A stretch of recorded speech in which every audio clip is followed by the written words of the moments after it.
Olá, meu nome é Ricardo Pereira. Hoje nós vamos falar sobre a cartilha, acabou de sair do forno, cartilha da nova lei de licitações que o Tribunal de Contas do Estado de São Paulo fez e disponibilizou para a gente. Eu vou estar dando uma comentada em alguns pontos que eu acho importante, pontos ali que a gente usa no dia a dia. Para quem não sabe, eu sou pregoeiro, sou agente de contratação também, trabalho no órgão público. Esse vídeo vai ficar mais longo porque eu pretendo comentar essa cartilha inteira. São 72 páginas, porém tem pontos ali que merecem mais uma atenção e tem pontos que a maioria da administração pública não vai estar usando. Então nem compensa comentar, né? Bom, vamos lá. Aqui fala quem idealizou essa cartilha, por quem foi supervisionado, que é o Sérgio Siqueira Rossi. São pessoas ali influentes, importantes na parte técnica do Tribunal de Contas. Aí tem a apresentação aqui. Como que vai ser a apresentação? Conhecendo a Lei 14.133, procedimentos auxiliares. Pessoal, nessa parte aqui, credenciamento. Essa parte aqui vai ser muito usada durante a aplicação dessa nova lei. Agora nem tanto, mas conforme o pessoal for se adaptando, vai ser muito usada essa parte de credenciamento. Pré-qualificação, procedimento de manifestação de interesse. Aqui tem as partes de regulamentação, que é muito importante para o município, as câmaras tá fazendo essa regulamentação. Aqui fala sobre estratégias, normas, planejamento, PCA. Isso aqui é mais uma peça que vem a incrementar aí. Temos PPA, LDO e LOA. Agora temos esse FIOT aqui do orçamento, que é o PCA, que é o Plano de Contratação Anual, que eu vou estar comentando também. Estudo técnico preliminar. Esse aqui é obrigatório agora nas licitações. Acabou esse negócio, você vai fazer uma obra, um serviço e não tem um estudo preliminar para testar qual que é a melhor opção para fazer a licitação ou melhor opção de contratação. Então essa parte aí acabou também. Termo de referência, mudou algumas coisas, na verdade turbinou o termo de referência. Elaboração do valor estimado. Vamos partir aqui para a introdução. Então, olha lá, identificar os fatores que contribuem para a ocorrência de erros e ilegalidades nas contratações públicas e saber como evitá-los ou mitigar seus efeitos. Dentre outras inovações, a Lei 14.133 veio mudar paradigmas, introduzir o planejamento. Então, essa lei é pautada na governança, no planejamento. Vou ler esse trecho aqui. Dentre outras inovações, a Lei Federal 14.133 veio mudar paradigmas, introduzir o planejamento. Então, essa lei aqui é uma lei de governança. Ela foca no planejamento, foco nos processos. E isso, com certeza, vai trazer transparência e publicidade, que inclusive é princípio. Vamos ver também que aumentou os princípios na nova lei de licitações. Não são mais aqueles, o LIMP, né? Legalidade, impessoalidade, moralidade, né? Eficiência. Aumentou e muito. A gente vai estar vendo aqui também. Os outros, por exemplo, economicidade, vinculação ao processo. Temos agora novos princípios também. Pessoal, então vamos lá. Vamos conhecer a Lei Federal 14.133 de 2021. Sem enrolação, vamos direto ao ponto. Nova Lei de Licitações e Contratos. Então ela tem uma visão geral ali, possui 194 artigos e é dividido em 5 títulos. Quais são esses títulos? Disposição preliminares, onde fala ali do âmbito da aplicação, dos princípios, das definições e dos agentes públicos. Então, até o artigo 10 vai falar só disso. Aí tem artigo 11 a 88, fase preparatória, critérios de julgamento, modalidades, fase externa, contratações diretas, procedimentos auxiliares. Então, nesse segundo bloco, é dividido aqui do artigo 11 ao 88. Artigo 89, 154, formalização, garantias alocação de riscos, duração dos contratos, execução, garantias, alterações, e dos 155 a 173, infrações e sanções administrativas, impugnações, pedidos, esclarecimentos, recursos, controle, e 174 a 194, muito importante essa parte. Portal Nacional de Contratação Pública, crimes, disposições transitórias e finais. PNCP, eu acho que uma das maiores inovações dessa lei foi o PNCP, ou seja, o que é o PNCP? Portal Nacional de Contratações Públicas. Então, tudo que você aí do órgão for contratar vai ter que disponibilizar neste portal. Ah, eu vou fazer uma contratação de R$500, é uma dispensa. Eu vou ter que colocar? Vai ter que colocar. Uma ressalva: se o seu município for abaixo de 20 mil habitantes, isso vai ser uma opção e não uma obrigação. Porém, os tribunais eles orientam a seguir a regra. E claro, tem a opção de não colocar, mas quem colocar, por exemplo, o município tem 10 mil habitantes, ele vai lá e faz a disponibilização no portal dessas contratações, nesse portal aqui, PNCP, mesmo não sendo obrigatório. Isso vai ser visto com bons olhos pelo tribunal e pode aumentar ali aquele índice de efetividade do município, que é aquela pontuação que o tribunal avalia os municípios. Então é muito importante que seja publicado sim, seja atualizado o sistema de gestão lá com esse portal para que todas as compras seja dada publicidade, no caso aqui, para receber proposta. Que o intuito é esse portal nacional ele disponibiliza lá que o órgão está recebendo proposta, por exemplo, de uma caneta, um exemplo, e ali quem vende caneta vai ver que o órgão está comprando e vai lá e oferecer a proposta. Então a intenção desse portal é essa. Para auxiliar na tarefa, elaboramos um índice temático, consta no anexo 1, uma visão sintética, tem o anexo 2, vai trazer um propósito de checklist. Isso aqui é importante, o checklist, você vai elaborar a licitação, tem um checklist, tem lá uma relação a ser cumprida, que eles trazem também. Vou falar, teremos temas planejamento, regulamentação, transparência, formas de divulgação, Portal Nacional de Contratação Pública, que eu acabei de falar, critérios de reajuste e repactuação, entre outros. Esse último aqui é dos contratos, né?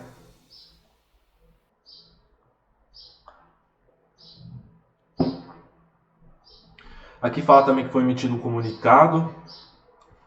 Esse comunicado é emitido para os órgãos públicos, falando da importância de os órgãos já se atualizarem e começar a usar a nova lei de licitação, porque não tem como fugir, vai ter que usar a nova lei de licitações. Mas a lei de licitação é mais burocrática, é mais difícil, precisa de mais pessoas, enfim, cada órgão vai se adequar conforme a sua realidade. Não é porque a União emitiu lá algumas regulamentações que tem aquelas estruturas lá, um gestor de contrato, um fiscal de contrato para cada contrato, enfim. Não é porque a União fez isso que o seu município, sua Câmara ou órgão vai ter que fazer. Então cada um vai ter a sua realidade. Aqui falou que destacou a importância de adoção de mecanismos que prestigiem o planejamento. Como eu disse, essa lei é voltada para a governança e o planejamento. Ricardo, o que é governança? Governança é a entidade que foca ali nos seus processos, que tem aquela estrutura, que tenha o pessoal que faz a gerência, aí tem o mais tático e tem o operacional. Então, existe uma cadeia de processos respeitando essa governança. É mais ou menos isso. Vamos lá. Artigos em destaque. Primeiro ponto, artigo 11. Objetivos da licitação: assegurar, evitar e incentivar. Então, todo mundo, até aqui eu acho que não tem segredo, vai assegurar tratamento isonômico, seleção de proposta apta a gerar resultados de contratação mais vantajosa, inclusive no tocante ao ciclo de vida do objeto, justa competição. Temos aqui ali Por exemplo, temos uma licitação, aí o pregoeiro vai se pautar pela proposta apta a gerar mais resultado. Porém, isso ali talvez vai de encontro a um tratamento isonômico ou uma justa competição. Então, neste momento tem que dosar, porque no direito administrativo a gente dosa os princípios.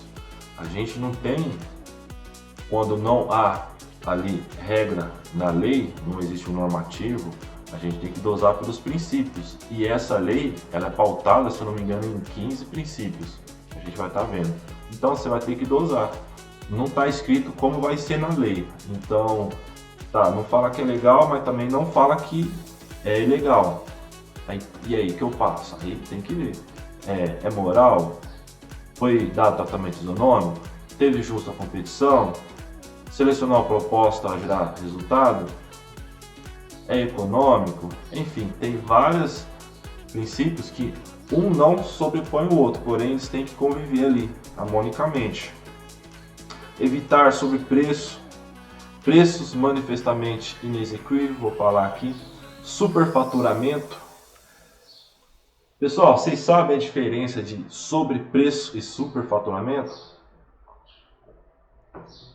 É o seguinte, quando nós falamos de sobrepreço, estamos ali na parte preparatória ainda do processo, ou durante. Quando nós falamos de superfaturamento, estamos ali já na fase de execução do contrato.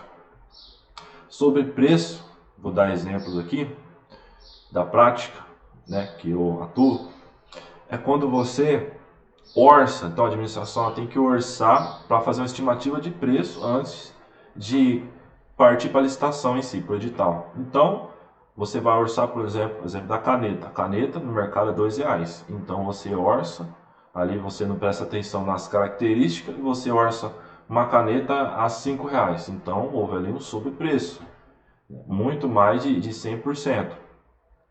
Então isso é sobrepreço.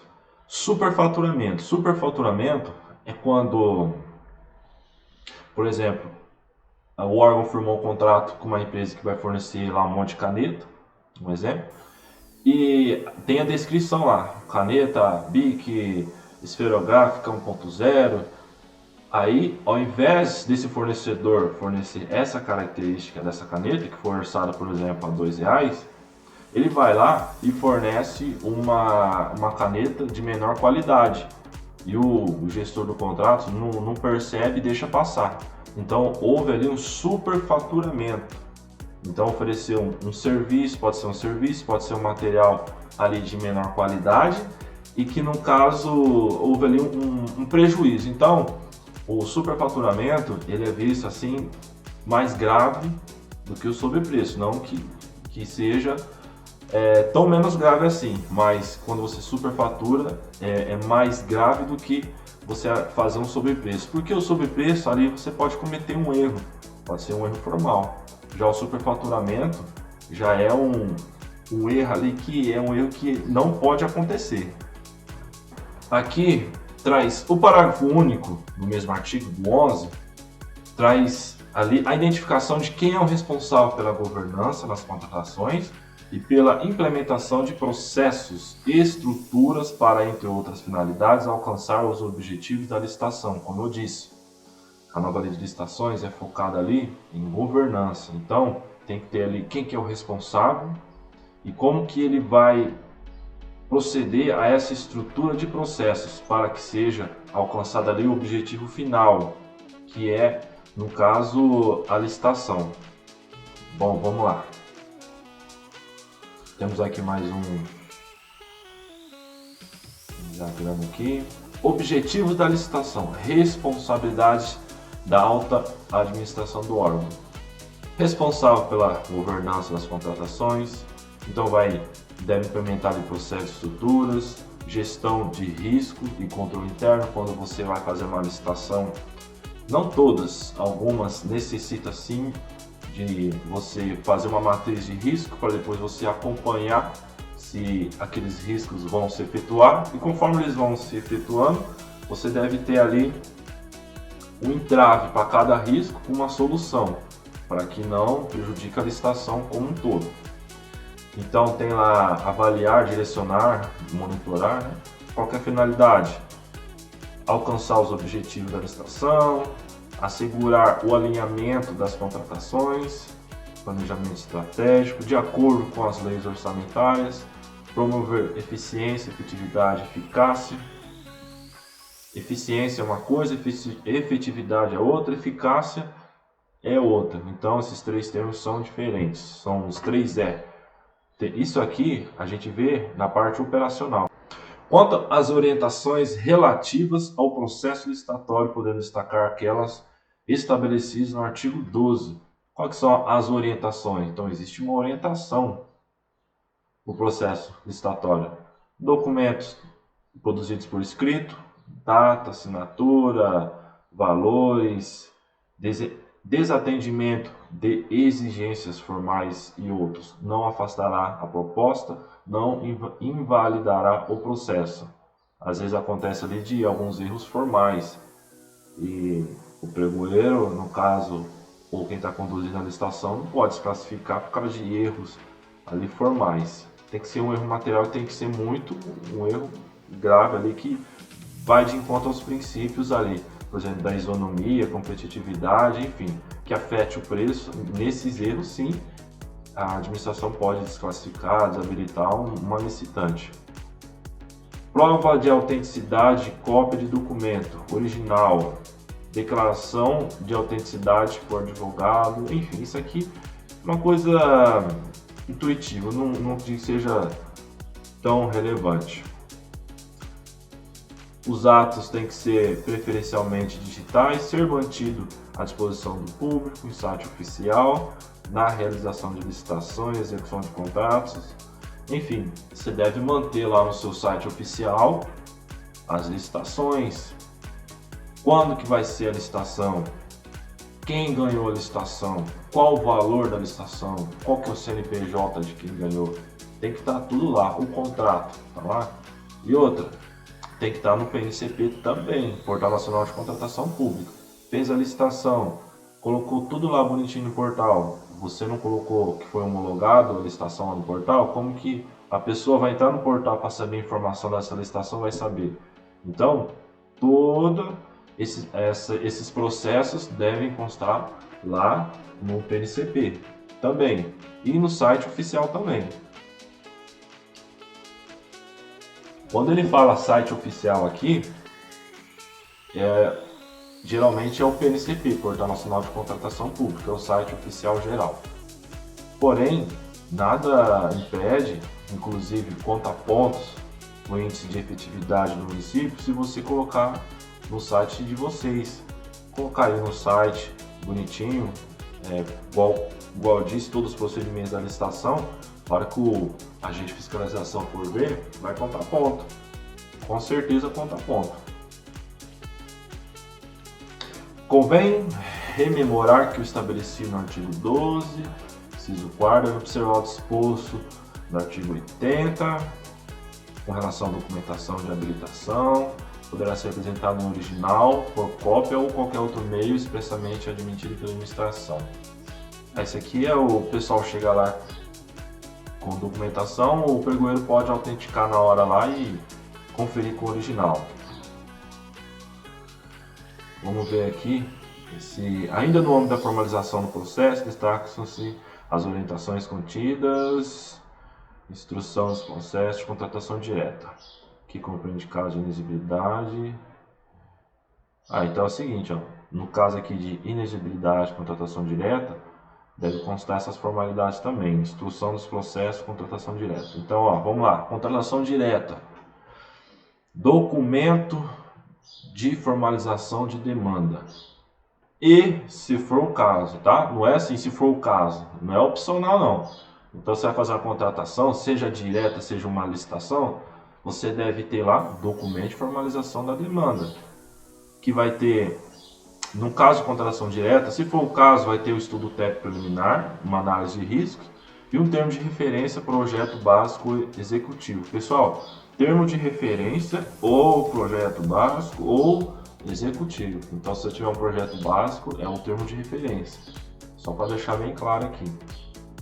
Aqui, por que fala se for o caso? Na maioria das contratações diretas, que hoje está lá em 50, até 57 mil, não há necessidade, mas isso não é uma coisa assim, uma regra a ser seguida, não é assim. Então, toda contratação direta não precisa de estudo técnico. Aqui está falando se for o caso, ou seja, você vai ter que justificar se você não fizer um estudo técnico. Por exemplo, vai comprar computadores. Como que você vai saber qual secretaria está precisando de computadores? Quais departamentos estão precisando de computadores? Que tipos de modelos de computadores? Qual a melhor solução? Alugar computador ou comprar? Que especificações? Enfim, você vai ter que fazer um estudo técnico preliminar, não tem para onde correr. Então, o agente de fiscalização vai chegar lá, você vai estar justamente com um processo de contratação direta e não fez, no caso, a licitação e não fez estudo técnico. O agente vai olhar para você, mas como você então soube quem precisou dos computadores ou não? Enfim. Agora, se você fez estudo técnico, você apresenta aqui, ó, foi feito estudo técnico preliminar, mostrou a melhor opção, a opção mais vantajosa para a administração, melhor opção de contratação, enfim. Isso que é importante, se documentar, porque 20 mil, 30 mil já é um valor bem considerável, né? Cá entre nós. Enfim, estimativa da despesa, então lá na contratação direta, então você vai fazer uma dispensa, olha só o tanto de coisa que vai ter. Então vai ter lá tudo isso que eu disse agora, estimativa da despesa, vai ser calculada na forma estabelecida no artigo 23, o artigo 23 vai estar lá formas de você estimar a despesa, seja por cotação direta de fornecedor, seja por pesquisa em banco de preço, seja por preço praticado pela administração, parecer jurídico e pareceres técnicos, se for o caso, que demonstre o atendimento dos requisitos exigidos. No caso ali, contratação, isso aqui é um ponto muito importante. Vou fazer a contratação direta.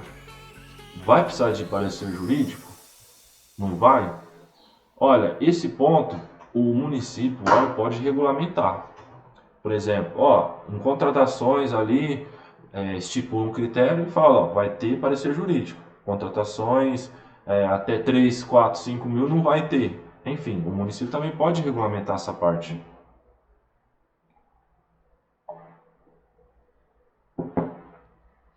Demonstração da compatibilidade da previsão de recursos orçamentários com o compromisso assumido. Isso aqui já existiu, você tem que mostrar de onde que vai vir o recurso, a dotação, a ficha que vai vir, o elemento da despesa, né, da onde que vai ser. Comprovação de que a contratação preenche os requisitos mínimos necessários de habilitação e qualificação. Então isso aí você vai contratar o cara, você vai ver se ele está habilitado, se no caso ele tem a capacidade técnica para fazer aquilo lá, se as certidões dele estão em dia, federais, estaduais, municipais.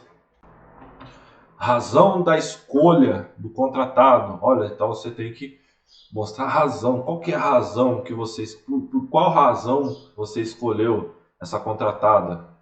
Justificativa do preço, autorização da autoridade competente, fechou, partiu, homologa e emite ordem de serviço, a pessoa vai ter que ir lá já fornecer o serviço ou o material. Então, esses aqui são os procedimentos da contratação direta. Isso aqui é a famosa dispensa, que no caso serve também para, no caso de inexigibilidade de licitação. O ato que autoriza a contratação direta deverá ser divulgado e mantido à disposição do público em sítio eletrônico oficial. Fez tudo isso, mandou no Portal Nacional de Contratação Pública, PNCP. Antes disso, vai ter que mandar também, pessoal. Entendeu? Com a nova lei de licitações, a gente vai chegar, mas já vou dar uma comentada. Você comprou algo de R$300, um exemplo, valor baixo. Você não vai sair pegando orçamento na cidade. Vai também, pode pegar orçamento na cidade. Só que você, antes de contratar, você vai ter que fazer a descrição do objeto e jogar lá no portal do PNCP avisando que você está recebendo proposta para aquela descrição. Então, acabou esse negócio da pessoa não dar publicidade na hora de comprar, fazer essas pequenas compras. A nova lei de licitações. Vamos lá. Para a contratação de entidades privadas sem fim lucrativo, a implementação de cisterna, enfim, isso aqui eu acho que não interessa muito para nós. Ó, isso aqui interessa, pessoal, é o seguinte, fase preparatória. Então a fase preparatória tem tudo aquilo que eu disse anteriormente, que lá na contratação direta. E fase preparatória, você vai fazer uma licitação. Qual que é o ponto inicial? Vou fazer um pregão. Qual que é o ponto inicial? Documento chamado formalização da demanda. Então aqui faltou, na verdade, nem caberia, mas a fase preparatória aqui tem vários ícones que vai compor essa fase preparatória. Primeiro ponto, formalização da demanda. Então, formalização da demanda. O que é formalização da demanda? Então, a secretaria tem um departamento lá que está com uma necessidade, vamos supor, de caneta. Vamos dar o exemplo da caneta. Estou com necessidade de caneta. Então, ela vai ter que fazer a formalização justificando por que vai precisar da caneta. Eu estou dando o exemplo da caneta, mas é lógico que não vai comprar uma caneta, né? O pessoal precisa fazer o planejamento e comprar todo o material de expediente. Então, a secretaria departamental precisa do material de expediente. Então, ele mandou lá um relatório lá, com vários itens. E nesses itens, vai estar escrito, ó, formalizando demanda, secretaria tal, departamento tal, requisição de várias canetas para comprar, justificativa, por que está precisando daquelas canetas. Lembrando, caneta, a justificativa é sempre a mesma, mas você pega aí outros objetos, você vai ter que justificar. Ah, vou precisar de uma cadeira mais confortável. Mas por quê? Ah, por causa o servidor fez uma cirurgia e o médico indicou. Um exemplo, entendeu? Enfim, então formalização da demanda. Formalizou a demanda, vai mandar lá para o setor responsável, planejamento. Aí o setor responsável, ele, em cima dessa demanda, ele vai ver a melhor opção para aquela demanda. Como que ele vai resolver aquela demanda? E é aí que entra o estudo técnico preliminar. Então, ele vai lá, vai fazer o estudo técnico preliminar, que a gente vai ver depois aqui como que faz, para que seja dada ali uma solução para aquela demanda apresentada. Depois, faz ali o descritivo, memorial descritivo, termo de referência, não sei como chama aí na sua região, em cima do estudo técnico preliminar. Então, fez lá o termo de referência, aí sim partir para o edital. Fez o edital bonitinho ali, depois divulgação, depois o pessoal vai apresentar as propostas e julga. E uma nova regra agora, quem que adjudica a licitação, o pregão, na 8666, quem que adjudica? É o pregoeiro, certo? Na nova lei de licitações, quem vai adjudicar e homologar vai ser a autoridade competente. Então, a autoridade aqui, eu não estou vendo essa informação aqui, deve estar em outro lugar, mas é autoridade competente. Então, o pregoeiro não adjudica mais. É uma informação muito importante. Pessoal, estou trazendo aqui para vocês no dia a dia, tá? Eu estou vendo aqui uns pontos que acho mais relevante. O que não for tão relevante, tem coisa aqui que o pessoal não usa. A gente vai chegar aqui, diálogo competitivo, que é a nova modalidade. Quem que já fez isso? Eu nunca, não sei nem se quem inventou isso fez. Imagina aqui, eu acho que ninguém nunca nem fez isso no Brasil. Diálogo competitivo, para que a gente vai comentar? Eu vejo o pessoal fica 2 horas dando uma aula sobre diálogo competitivo. Não tem o porquê, não usa. Enfim, aí tem os recursos, apreciado em fase única, pela autoridade que tiver ditado o ato ou proferida a decisão. A autoridade poderá determinar o saneamento do processo, revogar, anular. Aqui, ó, adjudicar o objeto e homologar. Aqui, ó, tá aqui sim, ó. Então, quem que vai adjudicar e homologar é a autoridade superior. Olha só, não é mais o pregoeiro. Interessante isso aqui. Os recursos serão apreciados em fase única, sedimentares, prática e assim. Tá, a gente já leu. É importante lembrar que a nova lei de licitações inova a criação do agente de contratação, comissão de contratação. Pessoal, outro importante aqui, eu fui descobrir esses tempos. O agente de contratação ele vai ter ali a sua comissão de contratação para ajudar a sua equipe. Agora, o pregoeiro não tem mais equipe, não vai ter equipe de apoio igual tem na Lei 8666. Vai ser só o agente de contratação, o pregoeiro ele é sozinho. Então aqui fala que deve ser conduzida pelo agente de contratação ou, na hipótese de pregão, pelo pregoeiro designado com auxílio de equipe de apoio, sendo permitida a substituição do agente por comissão de contratação que envolva bens, serviços especiais. Então é isso aí. A licitação deve ser conduzida pelo agente de contratação ou pelo pregoeiro, com auxílio da equipe de apoio. Então a equipe de apoio vai ser pelo agente de contratação. O pregoeiro ele não vai ter equipe de apoio.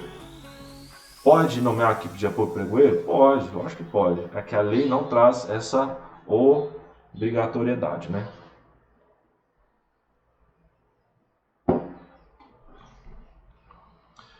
Que fala sobre diligência, sanamento de erros. Acho que não vale a pena falar disso aqui. Aí aqui vai falar... É importante frisar que o saneamento de erros não pode alterar a substância dos documentos e sua validade jurídica, igual eu falei. Você pode fazer um saneamento ali de algo formal, você pode pedir ali uma correção, pode pedir um documento para corrigir ou para confirmar alguma coisa, mas tem que ser coisas formais. Agora, se for material, for um erro material que vai implicar ali, vai prejudicar ali o concorrente, ali ó, prejudicou o princípio da isonomia. Então, não pode. E deve ser mediante despacho fundamentado e acessível a todos. Vamos lá. As modalidades. Pregão, concorrência, concurso, leilão, diálogo competitivo. O que está faltando aqui? Tomada de preço e convite. Então, quem faz licitação por convite, tomada de preço, acabou, esquece. A maioria das licitações agora vai ser por pregão e concorrência. Igual eu falei para você, diálogo competitivo, isso aqui é um jabuti que tem aqui dentro que ninguém vai se atrever a fazer isso. Acredito que futuramente, talvez, como opção. Enfim, mas ó, pregão e concorrência e contratação direta. Essa vai ser a base aí das contratações públicas.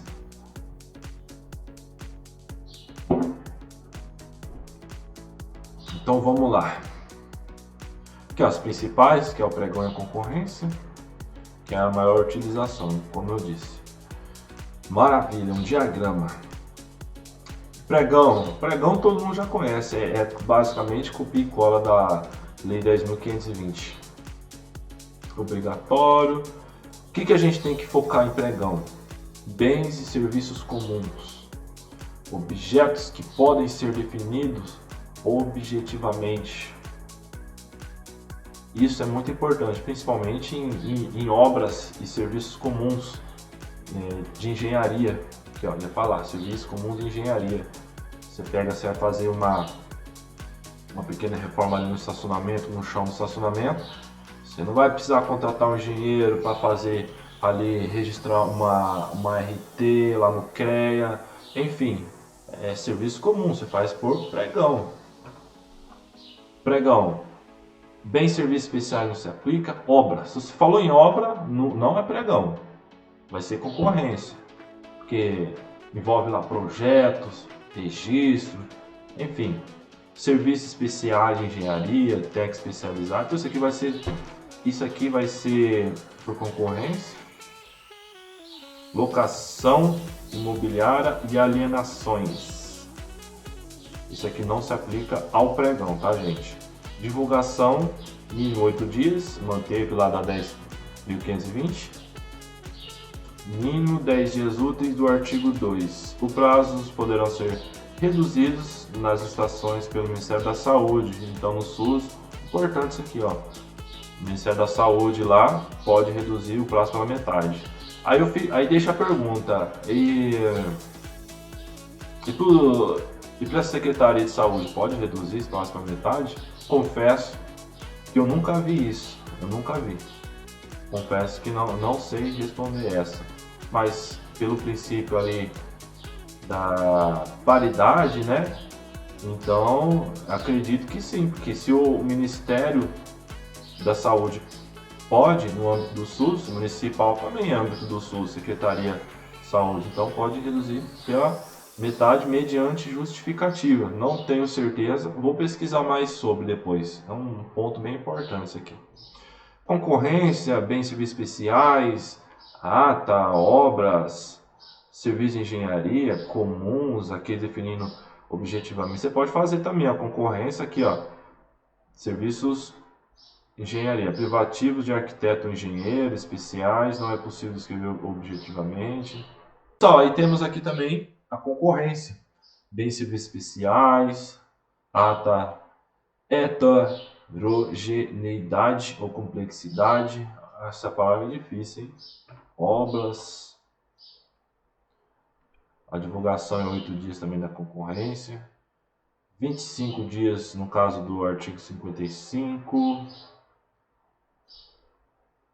Vamos para o próximo aqui. Concurso, qualificação exigida dos participantes, então no edital tem que constar tudo. Vai fazer um concurso, o concurso aqui não é concurso público não, viu pessoal? O concurso aqui é um concurso para escolher alguém conforme ali, o seu talento, enfim, é outra coisa. Não tem nada a ver com concurso público. Então, diretrizes e formas de apresentação no trabalho, condições de realização e o prêmio ou remuneração a ser concedida. Por exemplo, isso aqui vai ter lá vereador mirim, vai ter lá um melhor, então os meninos lá, os mirins vão concorrer ao melhor. Quem que vai ser o melhor vereador mirim? Um exemplo, eles colocam lá as regras, faz um edital, colocam o prêmio que vai ser. Aí faz um concurso, não é para fazer prova, para contratar banca organizadora, isso aqui é outra coisa.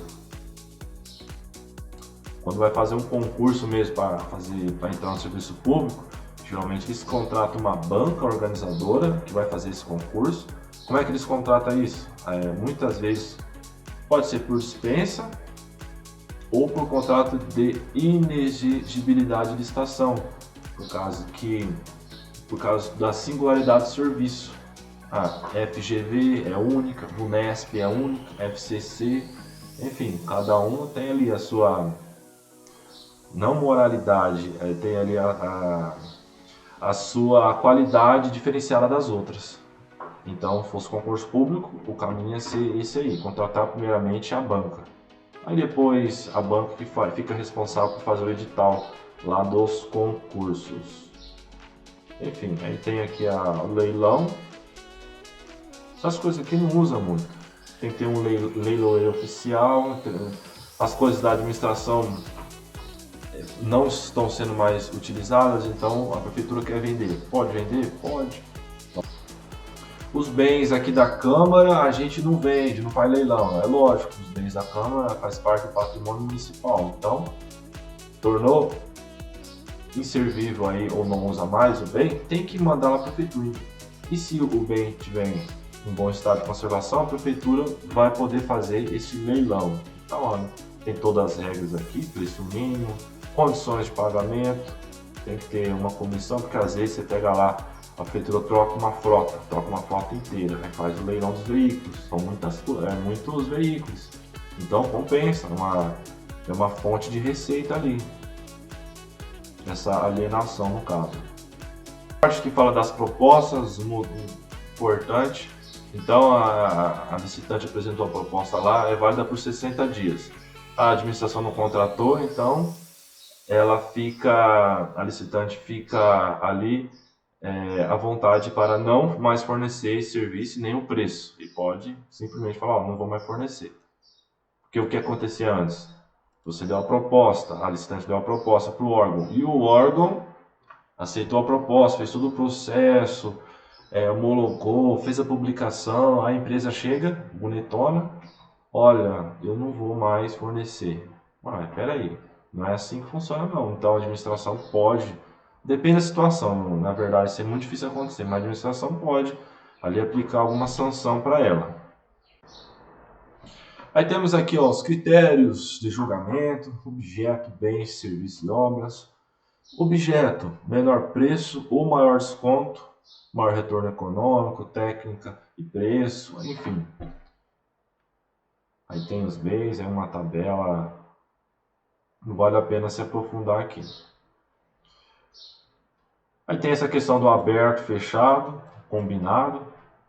Pessoal, licitação aberta, licitação fechada, combinada. Aberto, fechado, você vai usar aquela regra lá, por exemplo, pregão, vai usar aquela regra lá dos 10%. O que acontece? Só quem vai poder dar lance vai ser a primeira colocada e quem tiver ali entre os 10% melhor classificado vai poder dar os lances. Isso chama-se, a licitação ela é aberta, fechada. Aberta pode ir dando lance e fechado já cai direto nessa regra, é mais ou menos isso. É um negócio um pouco complicado também. Menor preço e maior desconto, isso aqui é característica do pregão. O pregão, ele não tem, se você não vai ver um pregão com melhor técnica. Se você vê lá um pregão com melhor técnica, está errado. Técnica e preço, está errado. Então, é o menor preço, maior desconto. Pregão, maior lance, está errado. E olha que eu já vi. E olha que eu já vi umas coisas aí muito estranhas. Pessoal, olha só, critérios de desempate, sem enrolação. Isso aqui, por enquanto, não serve para nada.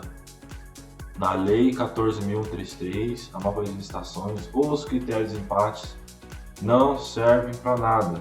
O que tinha de desempate que servia para alguma coisa lá na Lei 8666? Tinha lá o sorteio. Tinha o sorteio, então empatou, se sorteava. Isso também já não servia para nada, né? Porque raramente acontece, mas pode acontecer. Então, enfim, olha só, os critérios de desempate. Disputa, afinal, hipótese em que os licitantes empatados poderão apresentar. Avaliação do desempenho contratual prévio dos licitantes para a qual deverão preferencialmente ser utilizados registros cadastrais para efeito de ateste e cumprimento. Isso aqui não existe nada que regulamente isso. Esse aqui também, desenvolvimento pelo licitante de ações de equidade entre homens e mulheres. Você já viu alguma regulamentação disso aqui? Eu tenho certeza. Se eu tiver errado, vocês podem mostrar para mim aqui que eu estou errado. Mas até onde eu sei, não existe regulamentação nem da União, quem dirá municípios e câmaras com relação a isso aqui. Desenvolvimento pelo licitante de ações de equidade entre homens e mulheres. Como que a pessoa vai regulamentar isso aqui? É uma coisa muito difícil também. Desenvolvimento pelo licitante de programa de integridade, conforme o órgão de controle. Nunca vi também. Ou seja, aqui tem umas coisas, depois vocês dão uma lida aí.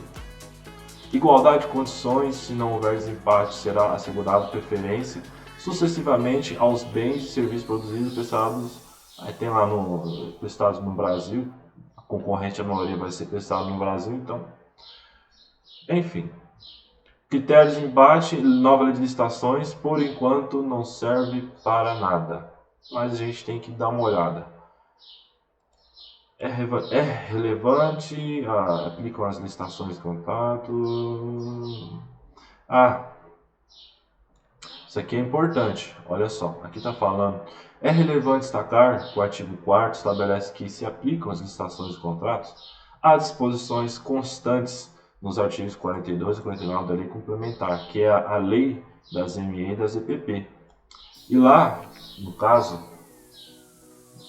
tem um artigo falando, se por acaso as licitantes empatarem, dará preferência para a ME. Então, existe uma lei, que é essa lei aqui, 123 de 2006, E lá, sim, tem um critério de desempate que sim é usado e importante.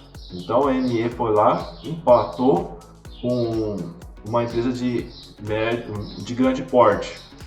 Então a preferência é da ME conforme a Lei 123 de 2006. Aí é o seguinte, a ME aparece na licitação e não me apresenta uma declaração que ela é ME, por exemplo. Aí fica difícil também, né? Acontece, já vi acontecer já.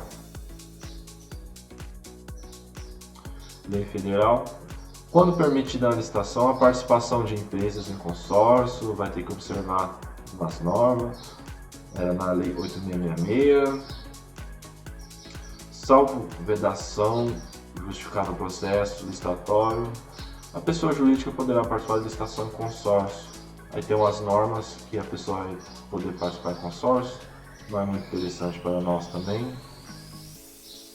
Serão desclassificadas propostas, vícios insanáveis, aqueles vícios que a gente comentou, não tem como é que vai consertar isso, vai mudar totalmente, vai infringir ali outros princípios da isonomia, o concorrente vai ficar chateado porque ele não vai ganhar, enfim. Não obedecerem às especificações técnicas, o edital pede especificações técnicas, na proposta não consta. Apresentação de preços inexequíveis ou permanecer acima do orçamento estimado para a contratação.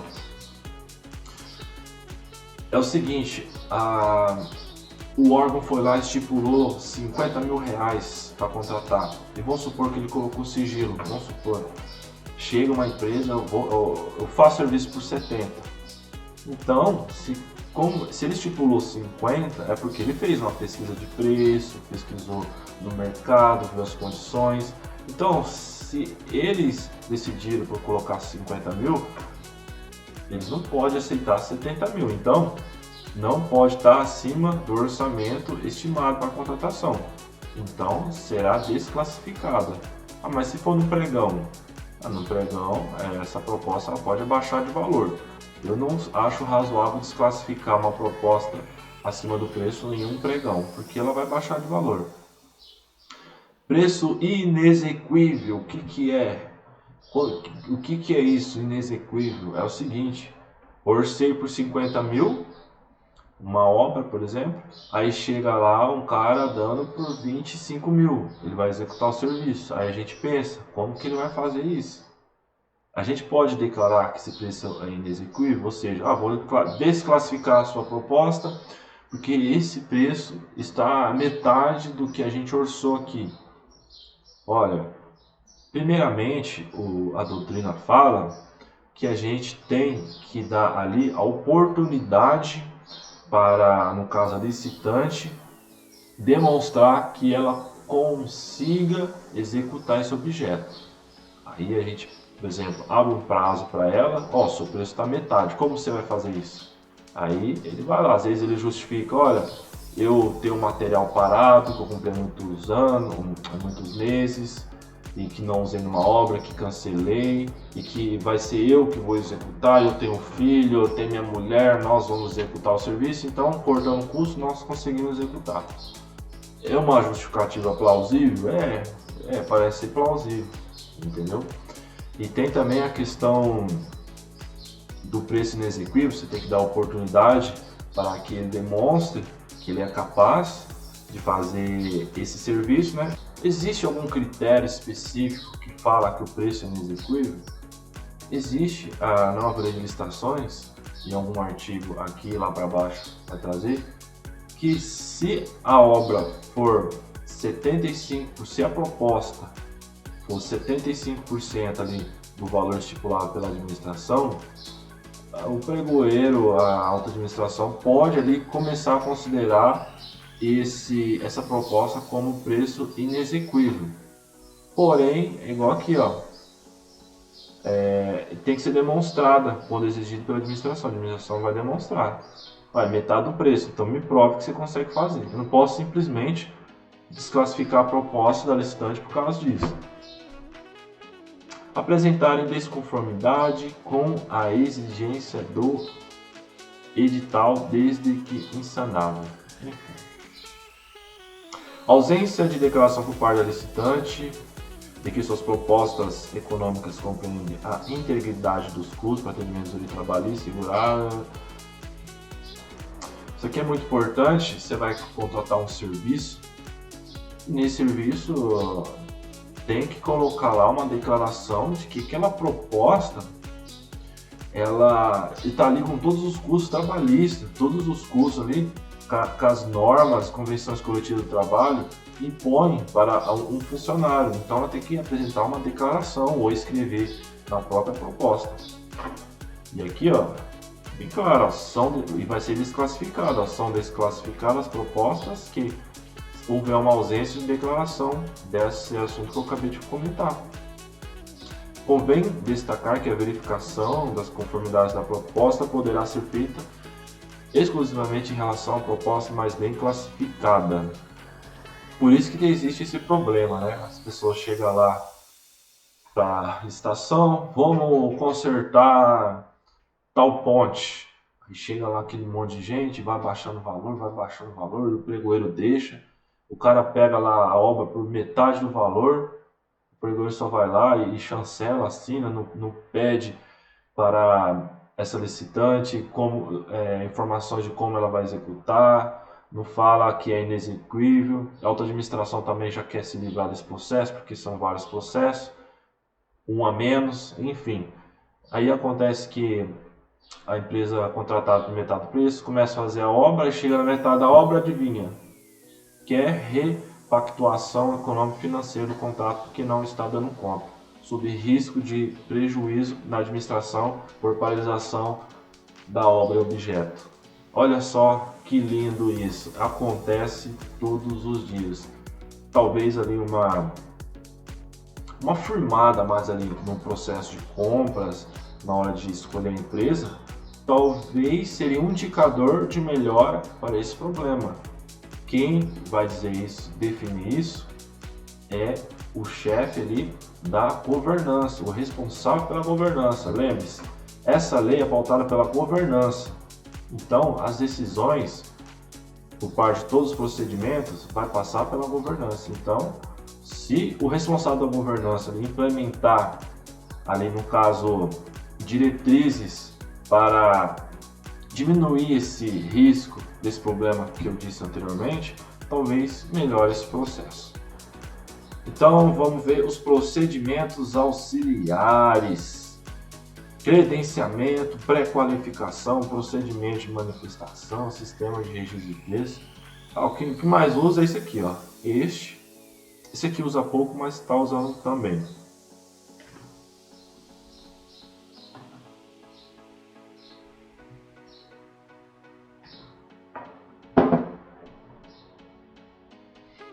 Vamos lá, credenciamento.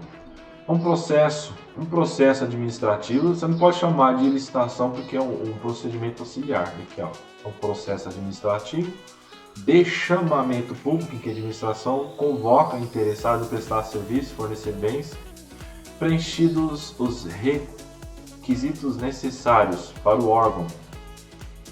Isso aqui, ó, isso aqui é importante. A seleção do contratado está a cargo do beneficiário direto da prestação. Vou citar um exemplo agora que está acontecendo muito, prestem bem atenção, que vocês vão usar. Todo órgão vai ter que usar isso que eu vou falar agora, vai ter que usar o credenciamento. Contratação de vale alimentação. Como vocês contratam vale alimentação aí na administração? Como que é feita essa contratação? Nós fazemos pregão. Tá, você vai fazer pregão para contratar vale alimentação, porém a taxa não pode ser negativa conforme decisão do Tribunal de Contas e conforme também a lei dos vale alimentação, que eu esqueci o número agora, 14.442, uma coisa assim. Como que você vai fazer um pregão, sendo que o pregão haverá ali uma disputa de preço e não pode ser dada taxa negativa? E o objeto ali que vai dar lance vai ser em cima da taxa negativa, vai ser em cima das taxas. Então temos ali a empresa A, ela vai cobrar uma taxa de 2%, a empresa B 1%, aí elas vão abaixando 0,5%, aí chega lá, a empresa A, B e C 0%, pronto, empataram todo mundo. Olha só que lindo, interessante. Não pode abaixar da taxa negativa, o tribunal não quer. E como é que vai continuar essa disputa? Empatou.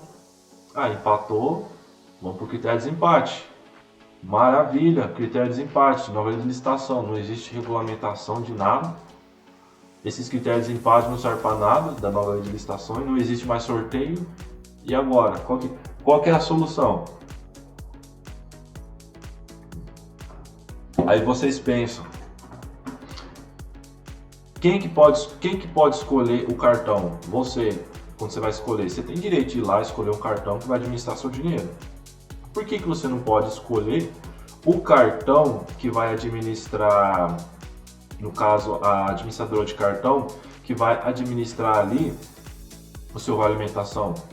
Olha só, credenciamento, com seleção a critério de terceiro. Então a administração ela pode credenciar empresas, então ela vai credenciar as empresas de vale alimentação, vai fazer um chamamento público para que elas façam o credenciamento. E quem vai escolher, olha que lindo, quem que vai escolher? Vão ser os funcionários, olha que beleza. Então os funcionários vão escolher ali aquelas empresas de vale alimentação que fizeram cadastro por meio do credenciamento e do chamamento público no órgão. Então, elas, o que vai acontecer? Elas vão mandar depois ali a sua apresentação do produto, tudo, e lógico, vai ter que ter um controle, vai ter que ser apresentado para todos os funcionários, vai ter que dar publicidade, que ali a equipe de licitação apresentou para todos os funcionários. Esses funcionários vão ter que assinar um termo, eu escolho a empresa de vale alimentação tal, que vai no caso administrar o meu cartão, enfim.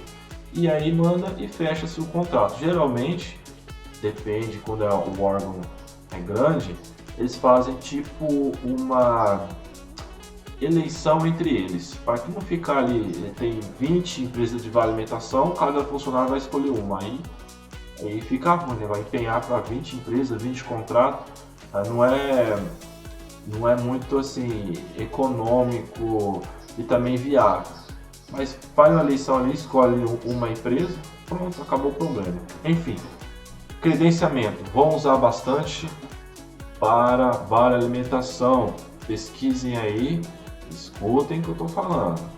Tendência nova, o Tribunal de Contas de São Paulo já decidiu que pode ser usado, o Tribunal de Contas da União, isso aqui é coisa nova, quentinho no forno, como dizia minha avó, o pão saiu, tá quentinho no forno, só passar a manteiga. O credenciamento pode ser utilizadas paralela e não excludente, contratação simultâneas em condições padronizadas, com seleção a critério de terceiro, igual eu disse, mercados fluidos. Enfim, se encaixa aqui. Ó. Isso aqui é o que tá caindo bem. Vai ter que manter à disposição o cadastramento permanente. Aí durante o ano as empresas que quiser fazer esse cadastramento vai poder.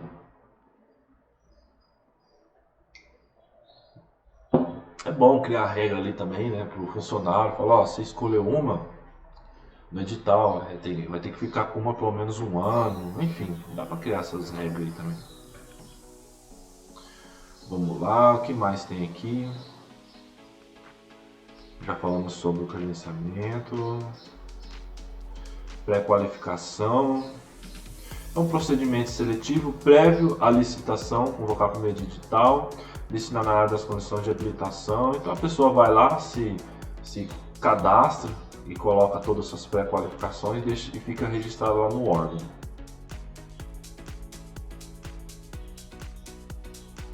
Vamos ver aqui. Bom, essa parte aqui de procedimentos auxiliares que já está bem falado já.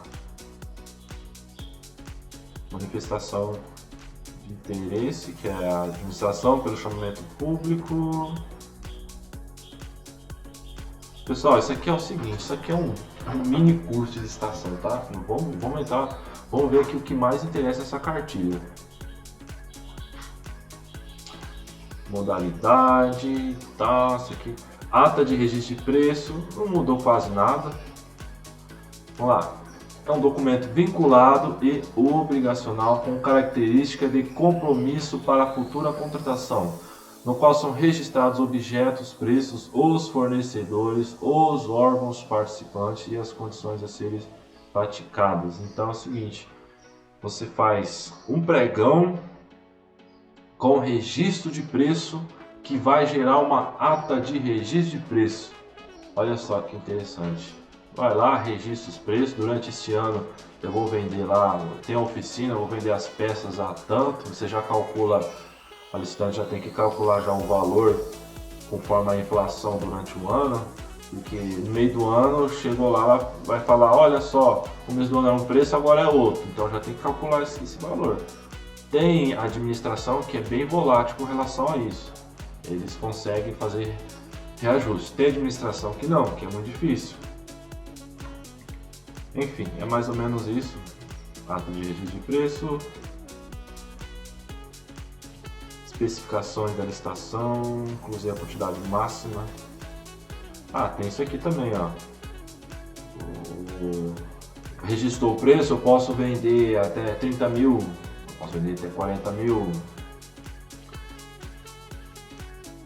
Por que isso? Para que mais pessoas possam vender para a administração. Isso é bom, que uma pessoa só não vai ter esse monopólio de venda para a administração, né? É uma coisa boa. Isso aqui acontece registro de peça, para conserto de carro, acontece para compra de alimento em geral. Você vai registrar o preço do seu tomate lá, dos seus abacates, dos seus morangos, e durante o ano você vai vendendo.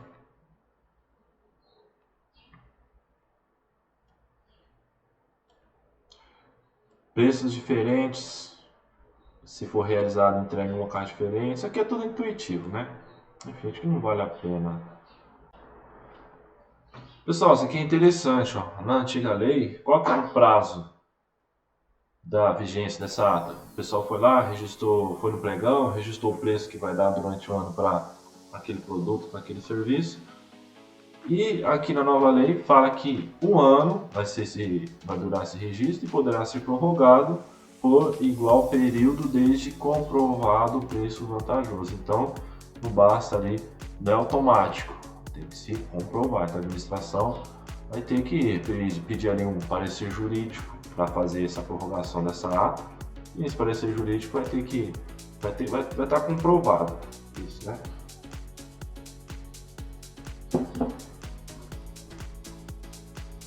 A respeito dos órgãos e entidades que utilizaram a ata de registro de preço, o órgão ou entidade gerenciadora, órgão ou entidade de administração pública responsável pela condução do conjunto de procedimentos de registro de preço.